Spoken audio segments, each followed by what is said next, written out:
Between the real and the token, between the earthbound and the dreaming, between the written and the spoken, between the symbol and the meaning, there lies another world. This world exists in our imagination.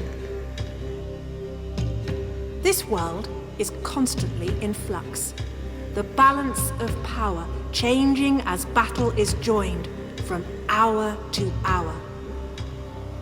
Conflict is constant as grudges and jealousies play out. Sometimes love conquers rage and hate. Sometimes it is doomed to rout. Sometimes reasoning comes too late.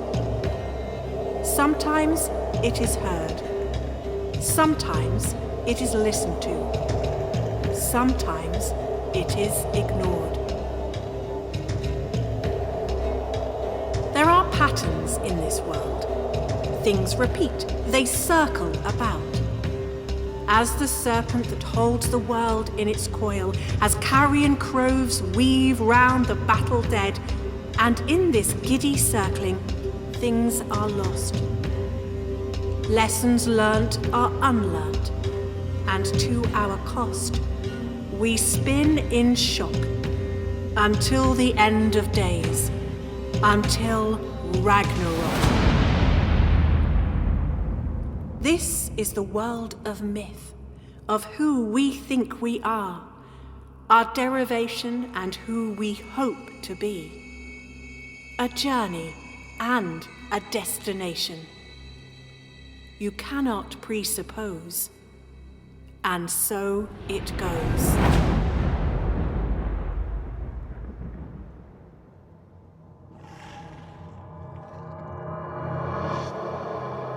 Your life is your doom. It is not yours to own. It is predestined from the day that you are born. Your first cry as a babe in arms is like a call to summon those who watch you and know all. Your footsteps and your shadow known, marked by fickle fate, all guided by the Norn. 3 there are here, but yet there are more still, kin to giants, elves, and gods. Of all races they are, and of no race.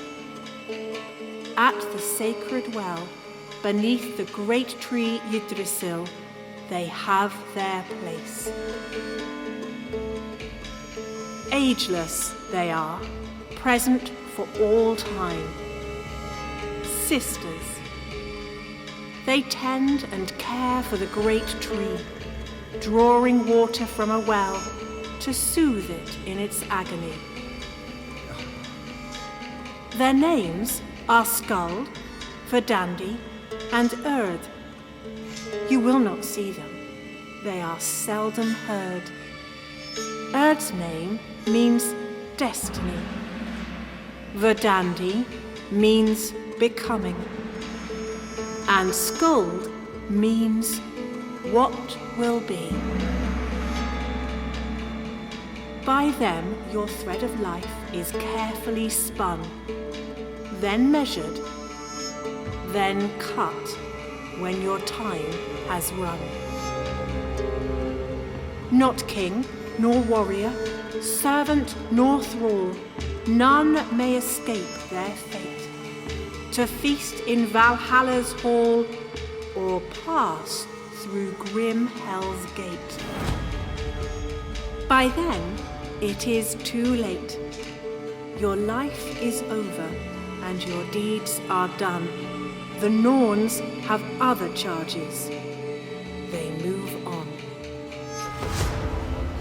And as you gasp out your last words in death, the Norns await new life to draw its breath. They gather again, and one of them bestows your fate, your life, your doom, and it goes.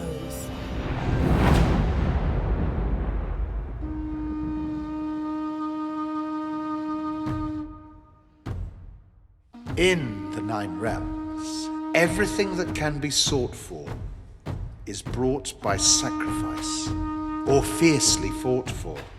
Nothing worth the having can be gained without self-sacrifice, turmoil, and pain. This truth, this bitter truth, applies to all. Both gods and mortals are trapped in its thrall. For warriors seeking riches, power, reputation, land or treasure, things worth fighting for, must risk all in their true vocation: war.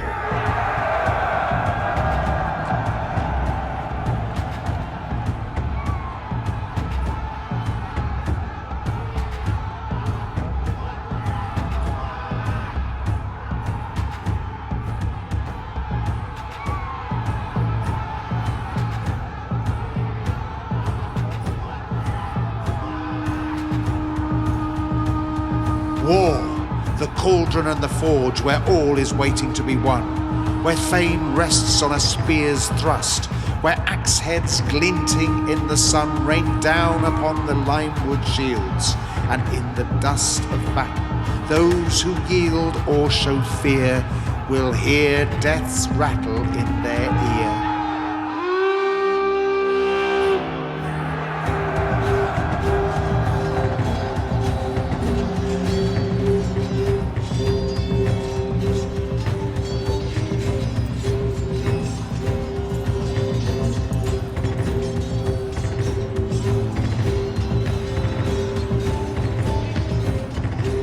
War, grim violence over and again, despoiler of the land, where through the ages death and destruction reign. And as the battle rages, no one knows if they will live to see another dawn, or be meat to feed the carrion crows.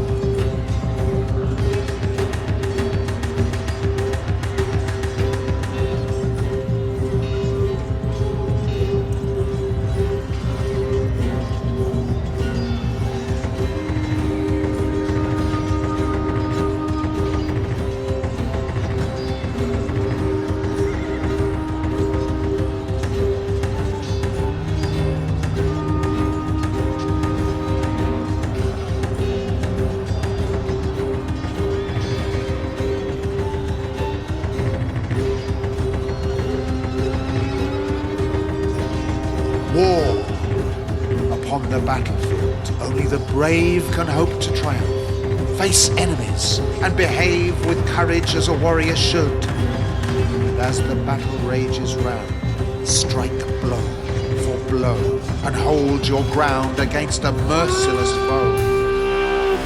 War, bloody blows that rain down without peace, the gory fields scattered with the slain.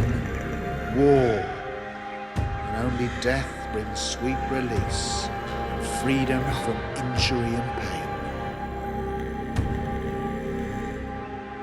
Remember that whatever you seek to prove, the gods are watching you, your every move. And if your courage fails, then you are lost. Then you will face their judgment at your cost. The Norns hold fast your fate, you can't oppose, and so it goes.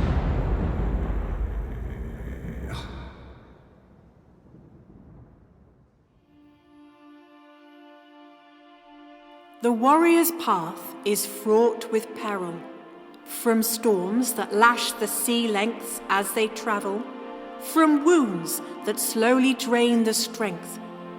From battles fought, there'll always be another fight, another campaign. An endless path. They must serve their warlord faithfully, face it all, endure privation to ensure their leader's will is done.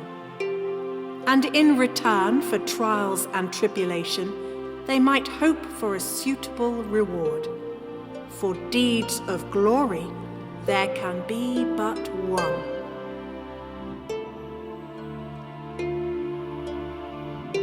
They will be presented with a sword.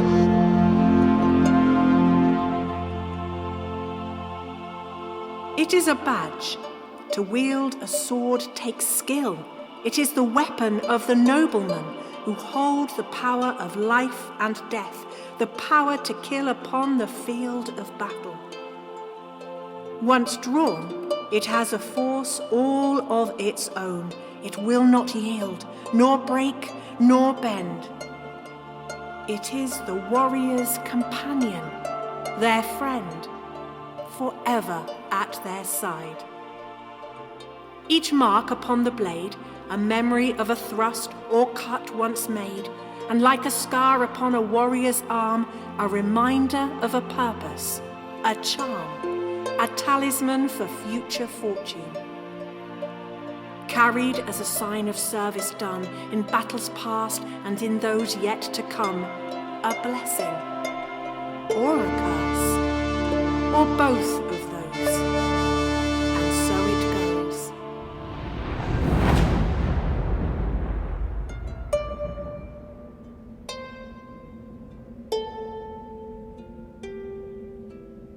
Of all the realms of myth that form this world, Svartalheim is the place of making.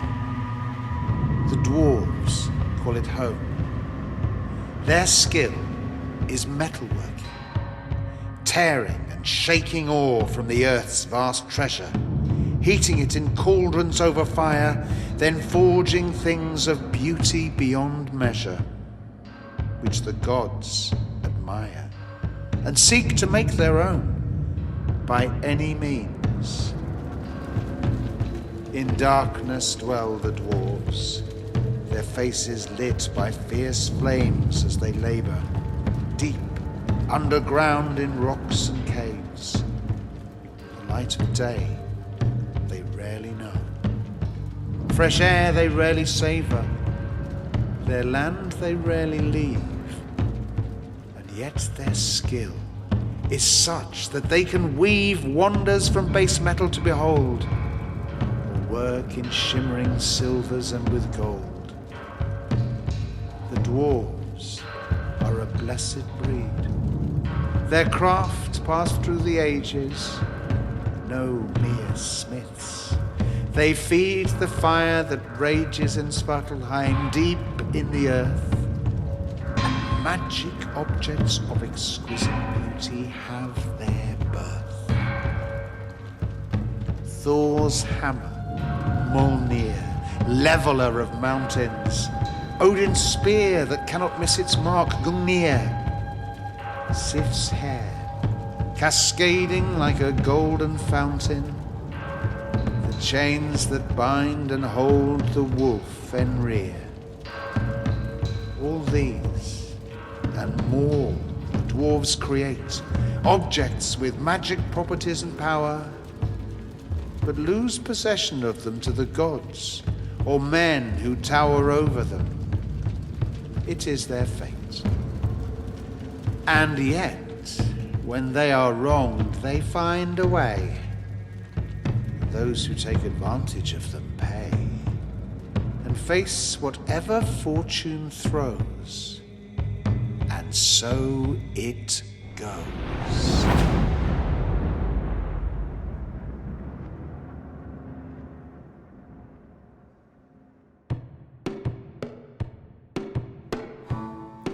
Once, in the land of men, in Midgard, there lived a king, Svartalheim. It was said that he was grandson of Odin, the All-Father. a warrior, wise ruler, guardian of his people. He had gone out hunting one fine day, and as the sun passed through the sky, he had not yet found any prey, when something in the distance caught his eye. A rock there was, and close by 2 figures sat in conversation. As yet, they were not aware that they were under observation. The king was skilled in tracking and silently approached them there. King Svafolani crept, without a single sound, to where the 2 were sat upon the ground. And when he had got close enough, without a word, he leapt onto the rock and drew his sword. He summoned them as they recoiled in shock. He asked their names. Dvalin and Durin, they said. The king was pleased, for he had guessed them to be dwarves amongst the best of all their kin at working metal. He knew he had them trapped. They could not run nor roam, for he stood over the entrance to their home. The dwarves fell to their knees and begged the king that they might have release to go back to their land. King Svafolani held up his hand. "I will free you," said the king, "but my reward will be that you create for me a sword, more powerful than any ever made, with a grip of gold bound to the greatest blade, or you will never see your home again." The dwarves agreed to do as they were asked, and so with heavy hearts set to their task. First, they gathered wood to make a fire. Then by the rocks they made their furnace burn. And then, in turn, they added ore into the pyre and watched until it melted into molten iron. They took it from the flames and stifling heat. They took their hammers and began to beat. They uttered magic charms and words unknown. They worked the metal until it had grown in shape into a blade. They blessed the blade with incantations, bestowing powers made with conjurations. Under their breaths, they spoke of other things, but not within the hearing of the waiting king. They worked the hilt in purest gold, then plunged their treasure into waters cold, binding it in a frozen embrace for all time. The greatest sword made by the sons of Svartalheim. They placed it in its scabbard, richly wrought, and to the waiting king their gift they brought.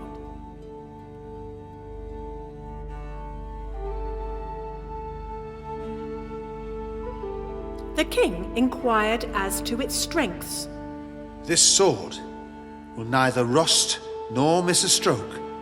It will cut through iron and stone as easily as if it were a cloak, they told him.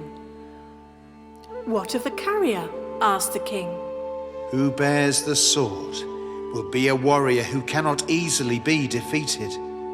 As long as they draw breath and hold the sword, they will cause many a death.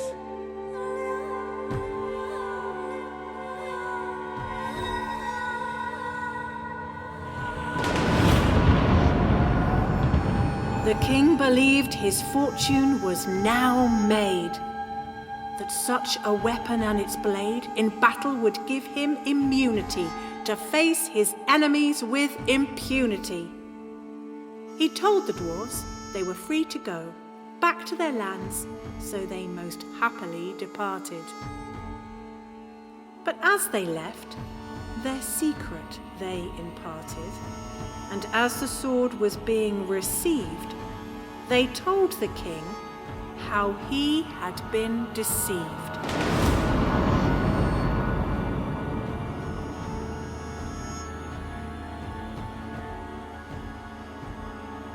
Know then, O king, this sword you wield, giver of victory on the battlefield, this treasure made to satisfy your thirst for glory, know you that this sword is cursed.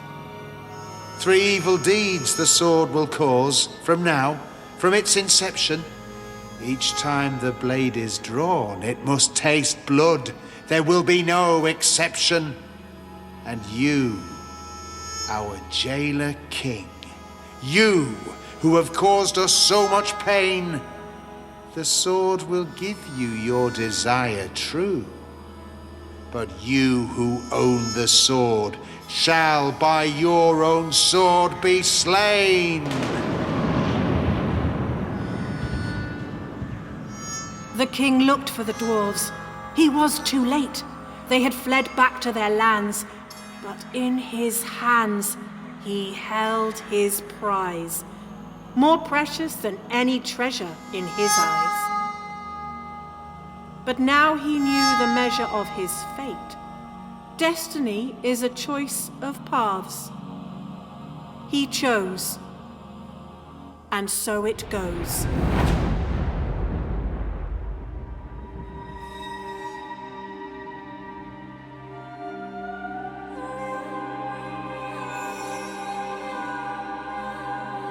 As all great weapons wielded by a king, this sword would bear a name: Tyrfing.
Soon, Tyrfing's fame had spread. In Tyrfing's wake lay armies of the day. Its very name was spoken in tones of dread. None might survive the cursed Tyrfing, men said. None could remain alive, for those who tried to face the king in battle swiftly died. Tyrfing's blade bit deep. Its thirst could not be quenched till it was steeped in blood, cascading down the blade in a red flood. And as its reputation spread across the land, all bowed before the king with Tyrfing in his hand.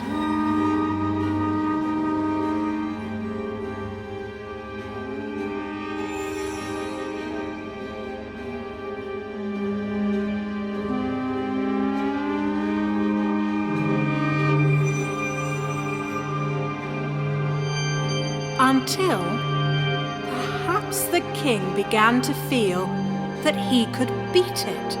The curse might not be real, it could be defeated. But the Norns do not forget. They watch, they wait, and they make sure that you embrace your fate. The Norns can never be defeated. They know their quarry. They will not be cheated. And so it was.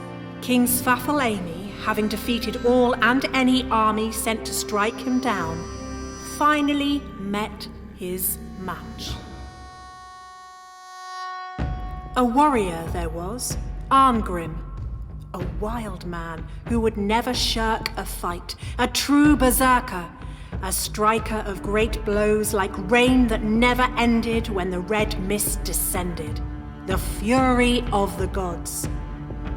He would fight on, face any odds while he drew breath. For him there was only victory or death. He faced the king whose fearsome reputation preceded all.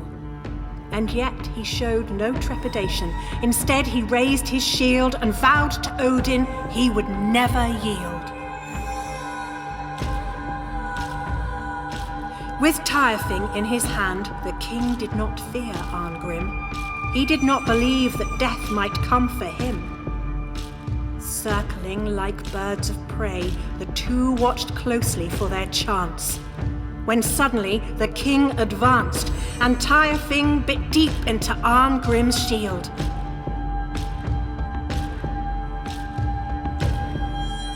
Casting the useless shield aside, Arngrim leapt back as Tyrfing carved the air, missing him by the narrowest hair. The two fought on. The king was sure Tyrfing would bring him victory as before. He would not lose this fight. So, gripping Tyrfing, he swung with all his might. The vicious blade went slicing down until it was embedded in the ground. Tyrfing was stuck fast. And as the king sought to draw it back, Arngrim, the berserker, went on the attack. He struck the king's hand where it held his sword, took it clean off. So now, in agony, the king no longer had power over Tyrfing. And Arngrim, in the heat of battle's lust, seized the discarded sword, struck hard, and laid King Svafalemi in the dust. The Norns had cut his thread. And with the king dead, the sword, Tyrfing, passed on to another, Arngrim the Wild.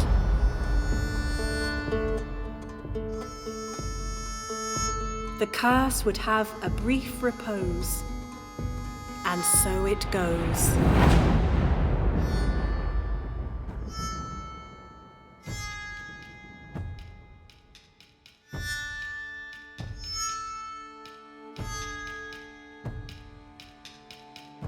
Having won Tyrfing, Arngrim claimed his prize, Eyfura, daughter of the dead king, as his bride. Married they were, and as the years went by, she bore him sons. And when the Norns decreed that Arngrim die, the sword Tyrfing, of course, was passed on to Argentire, his eldest son. With his bold brothers, Argentire was rightly feared. They were berserkers all. One Yule, as they were in their hall, Jorvik, another of the brothers, revealed that he wished to wed. The object of his desire none other than the King of Sweden's daughter, Princess Ingeborg. Immediately the brothers made their preparations. They travelled to the court of Sweden's king.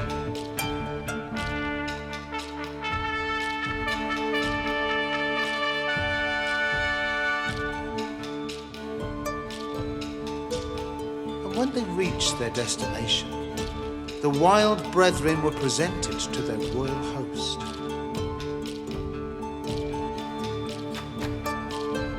Jorvik stepped forward to boast of his determination to be husband to the princess. The King of Sweden greeted them, offered them board and bed. He knew of them and how well they fought, but he knew too his daughter did not wish to wed a wild berserker, unschooled in the ways of court. Her heart had been beguiled by another, Hjalmar, the king's champion who stood nearby. The king considered Hjorvard's offer. The king knew if he refused to proffer his daughter's hand and let her go, the wild brothers' mood might turn and blood would flow. And so, to prevent unnecessary slaughter, he left the choice of husbands to his daughter. All eyes were on Princess Ingeborg. She knew her mind. She knew where she would find happiness and protection.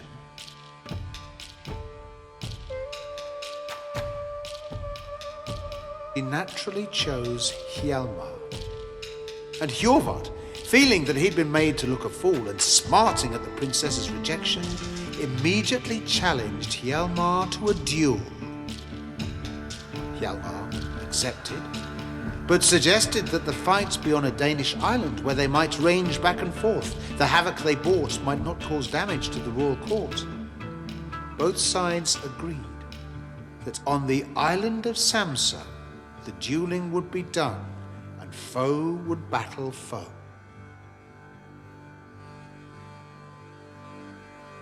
Argentire set off across the land, accompanied by his brothers. He knew no fear with Tyrfing at his side.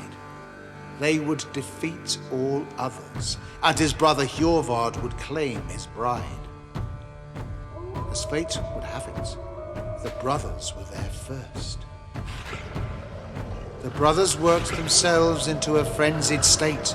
Howling like wolves, they screamed wild oaths of hate, until it seemed they were more animals than men.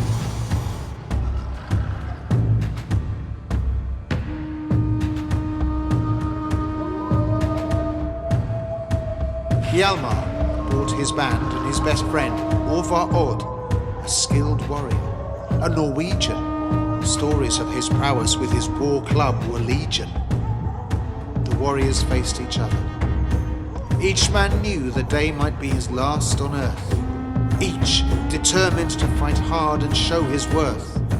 To fight on fearless even if he had to die. The fight began. No mercy was the battle cry.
First it seemed the gods favoured the berserkers. Fighters fell beneath their fearsome blows. But then the tide began to turn, as Orvar, swinging his mighty club over his head, struck down each of Argentire's brothers dead.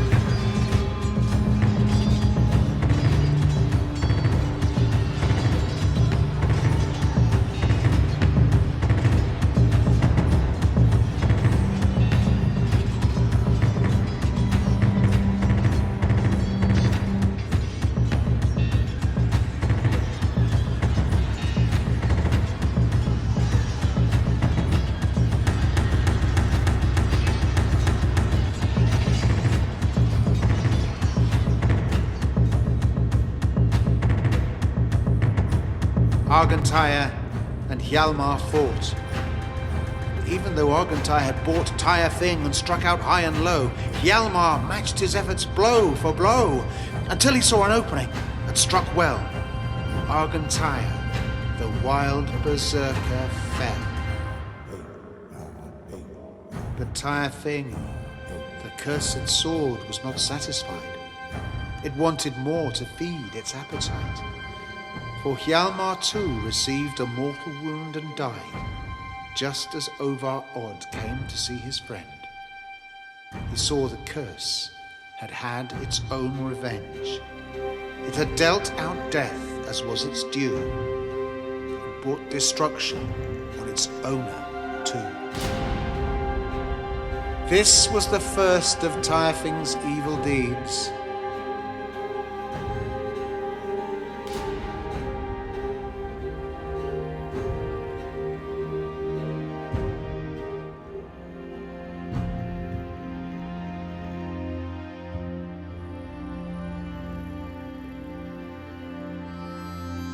The Norns took what was theirs. The brothers all would feast with Odin in Valhalla's hall. The sword they left, because the Norns, they knew that cursed Tyrfing had more work to do.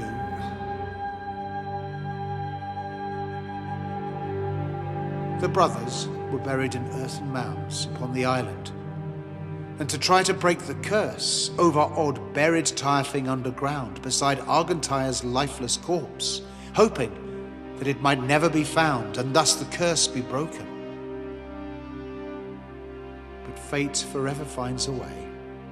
The cursed sword would return to fight again another day. More blood would flow, and so it goes.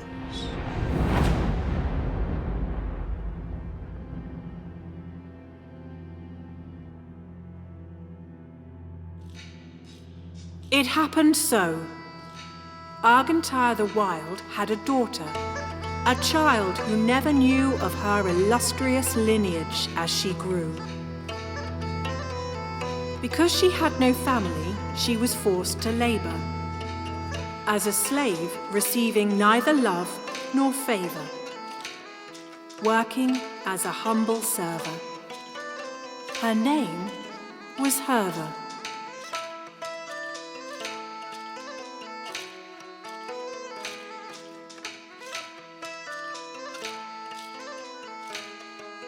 But the Norns, who know all, waited until she was of age. They revealed to her her ancestry. She was no ordinary worker, but daughter of Argentire the Wild, a berserker. She put aside her laboring and instead looked for reward as a shield maiden with spear and sword.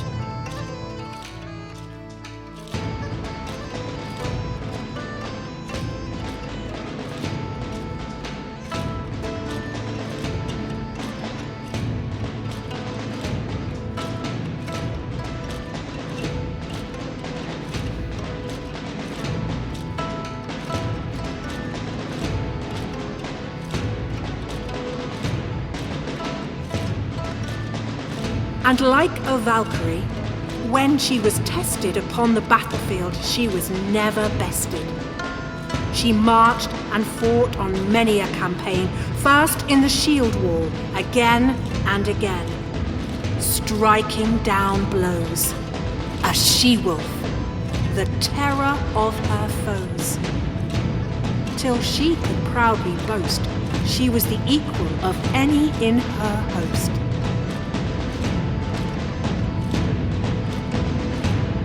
But Herva's mind was gripped with a dark desire to pay a visit to the grave of Argentire, her warrior father.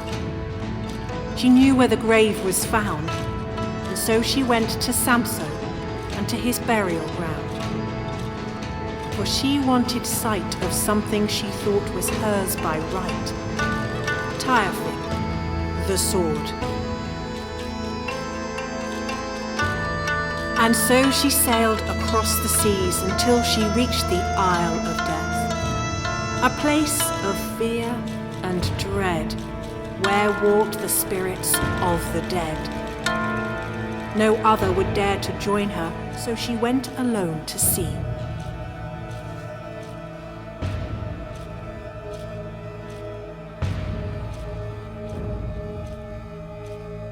The place of the mounds was fearful indeed. She crept in the darkness, seeking out her father's tomb. Strange sounds filled the air, like souls lamenting, weighed down with care, and shadows moved around as if tormenting her for daring to be there. But she was not scared. She wandered the grim and lifeless ground until she found her father's grave. She wanted what was hers by right of birth.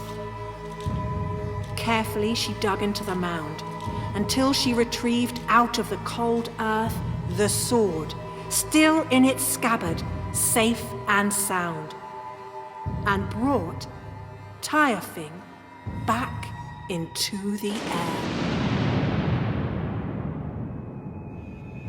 Suddenly, her father's ghost was there.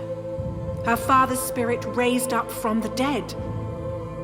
He spoke to her with words of dread, told her it would be best if she replaced the sword and left, or faced death by it, or worse, she'd see her family suffer by the curse. The ghost prophesied she would be a mother.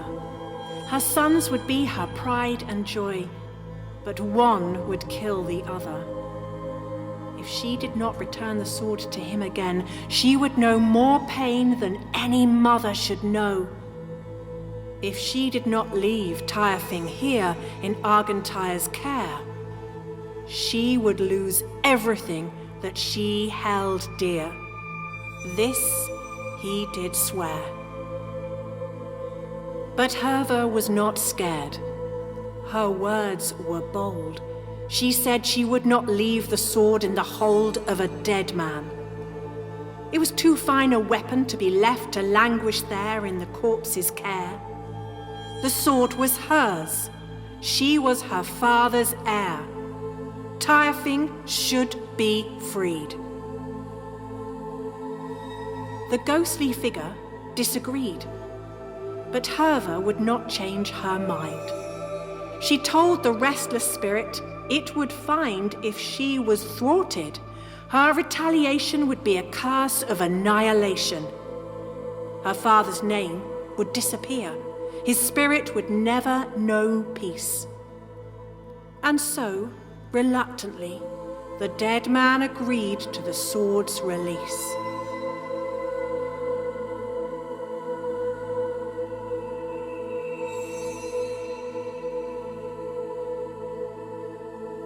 And Tyrfing once again was free to fulfill its evil destiny.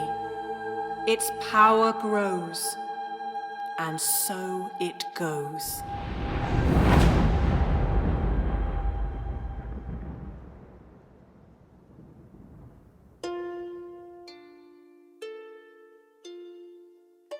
In time, Hervor, the shield maiden, put aside her warrior's duty, renowned as she was also for her beauty. She settled down and wed Hofund, a warrior, son of a king, and they had 2 sons. One was named Hydrek, the other Argentire after her dead father. The sword was put away from prying eyes, a treasure, heirloom and a prize, and Herva did not speak of it. Her sons grew up wise, beautiful and strong. Argentire was like his father, wishing everybody well. He could do no wrong. Hydrek was prone to mischief rather, though when he wished to, he could charm. His heart could quickly turn to doing harm. Where Argentire was kind and mild, Heidrek was unpredictable and wild. Herva, though, loved him more, the youngest child. She knew one day that she would have to choose between her sons as to whose care she would bequeath it. The sword, Tyrfing. But to whom would she leave it? In time, she made her choice. Heidrek, her younger son. He would be the one to bear the sword. But to prevent a rift between her children, she gave him Tyrfing as a secret gift. Heidrek bore Tyrfing with pride, admiring the present from his mother. One day, he was walking with his brother Argentire, who, seeing Tyrfing, asked if he might see the sword unsheathed in all its glory. Heidrek unknowingly drew out the blade, held it aloft to show the fineness of its length, its beauty, and its strength. But now the curse was freed. Tyrfing must taste blood just as the dwarves decreed. Its blade must be bloody before it is sheathed. The sword began to work its evil charm. Taking control of hopeless Heidrek's arm, Heidrek struck down upon his brother's head, laid him out, poor Argentire, dead. The Norns had cut his thread. This was the second evil deed of Tyrfing. The sword brought only woes, and so it goes.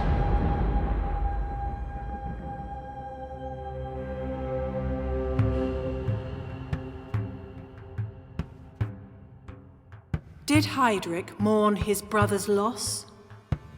His parents could not bear the shame, so, banished, he went forth to make his name. Long were the roads he travelled, fraught with danger, until Heidrek arrived as a stranger in the kingdom where King Harold sat upon the throne. Heidrek's identity was not known. King Harold was old, without an heir. His enemies were many, but with Tyrfing there, in Heidrek's iron grip, and with Heidrek's advice, all those who crossed King Harold paid the ultimate price. And Heidrek became King Harold's champion. None dared stand against him with Tyrfing in his hand. But Heidrek had inherited his mother's ruthless streak. Knowing that King Harold was old and weak, he raised an army, beat the old king's army down with Tyrfing, and inherited the crown. King Heidrek, the powerful and wise, who decreed that all men by his laws would be protected. A council of worthy men were elected to offer him advice. And so King Heidrek ruled over all, with Tyrfing to keep them still in thrall.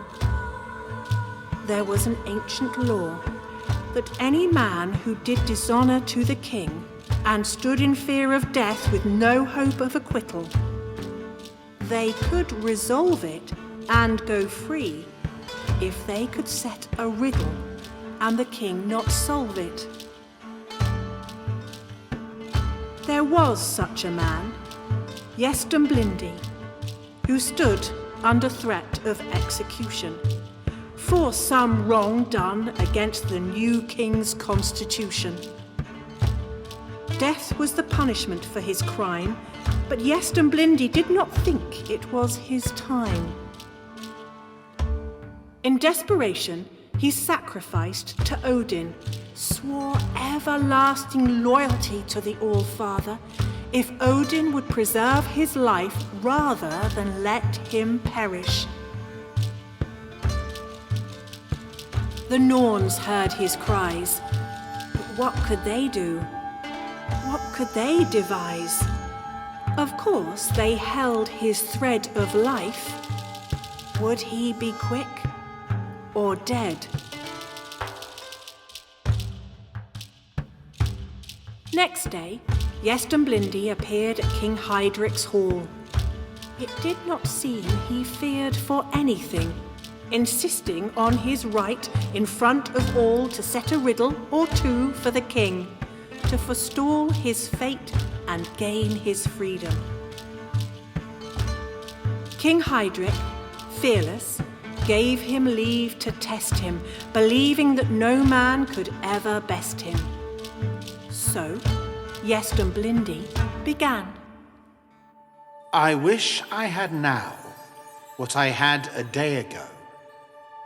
What am I? I bring mankind low. I hinder speech, or else I inspire it. The king sat deep in thought, then turned to a follower and ordered that a cup of ale be brought. He raised it to his lips, drank deep, and cried, "This is your answer, ale! It slows the wits, it makes men's speech fail, or else it makes them speak more than they know. You'll have to beat that if you want to go from here alive." Jestemblindi was not scared. He looked unashamed. He had more riddles, harder ones, he claimed.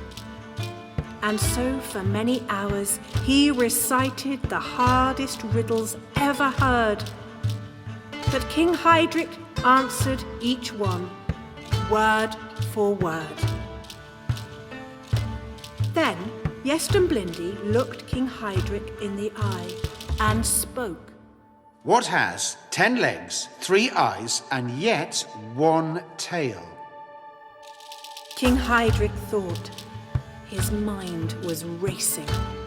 Was this really Jestemblindi he was facing? Or some other supernatural force?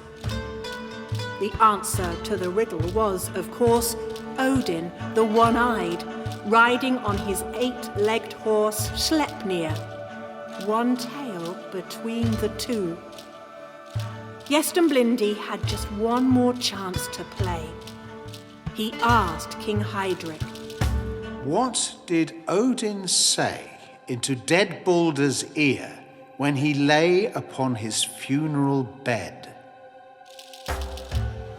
King Heidric thought of what had just been said, then leapt to his feet, and taking Tyrfing cried, "You are the only one who knows what you said when Balder died, Odin." For Odin it was indeed, the shapeshifter. He had swapped places with Jestemblindi, their faces merged by magic into one. In fury, Heidric unsheathed the sword Tyrfing and thoughtless took a savage swing. Odin changed his form into a hawk and took wing, but before he flew away, he cursed the king. For the wrong that you have done, for daring to aim to strike a god, you, King Heidric, your death will be one such as no warrior craves. You will die dishonored by the bloody hand of slaves. Odin had spoken. The gods dispose. And so it goes.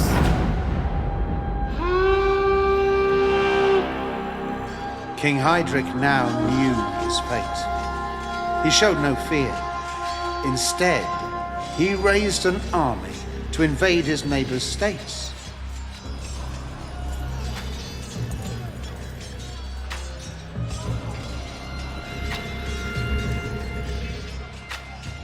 With Tyrfing at his side, he triumphed in war, took many hostages to secure the loyalty of those he had defeated, sons of noblemen, who thought it ill to live as prisoners and slaves to Hydric's will. And with his army's work complete, he stood them down.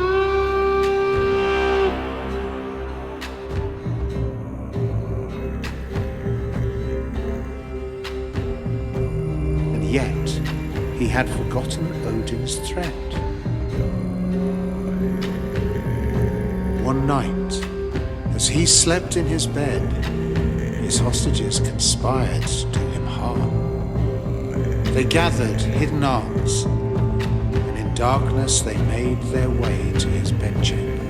And without a word, struck him where he lay.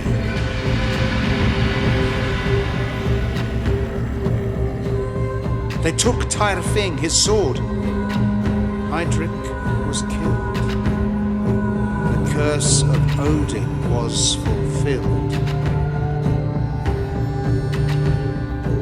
Just as the dwarves had weaved their magic spell on Tyrfing, so it had done its task full well.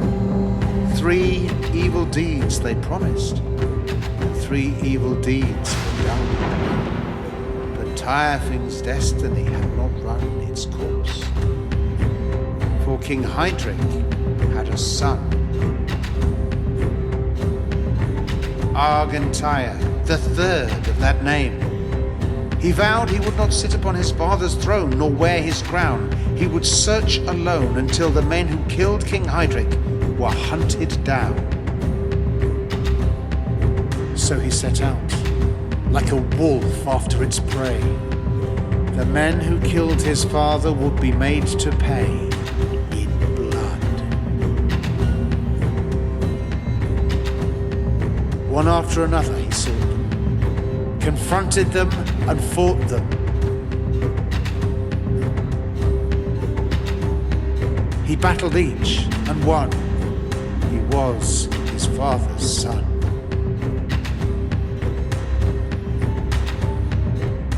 Pursued them into distant lands, till Tyrfing once more was in his hands. He left his enemies as food for crows. And so it goes.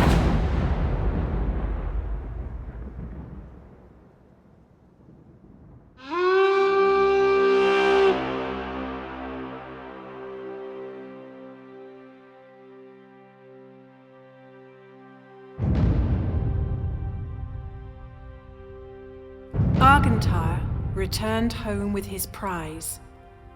A funeral feast was held for his dead father, King Hydric the Wise.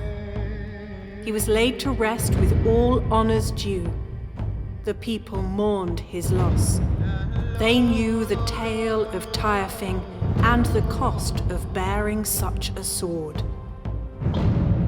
They understood that such a blade was indeed a treasure worth fighting for by any measure. The life of Tyrfing was not done.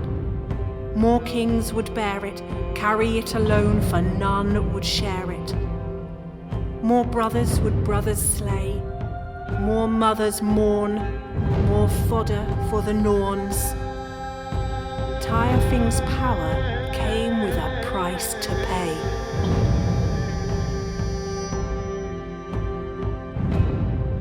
Tyrfing's story would be told, and word of Tyrfing's many bold deeds recalled. The story would change, just like all tales, but it would keep its power to enthrall. The sword itself was lost in time and space. Perhaps the dwarves reclaimed it. Perhaps the Norns know where the sword is hid, sleeping the long sleep until it is bid. In times of greatest danger, in our greatest need, to face our greatest fear, when Ragnarok is near. Tyrfing will be found and summoned from its rest deep underground. the cursed sword Tyrfing will return. But now it will be blessed to fight our foes. And so it goes.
Taking part, we hope you've enjoyed our evening show and would like to thank you for supporting the work of York Archaeology.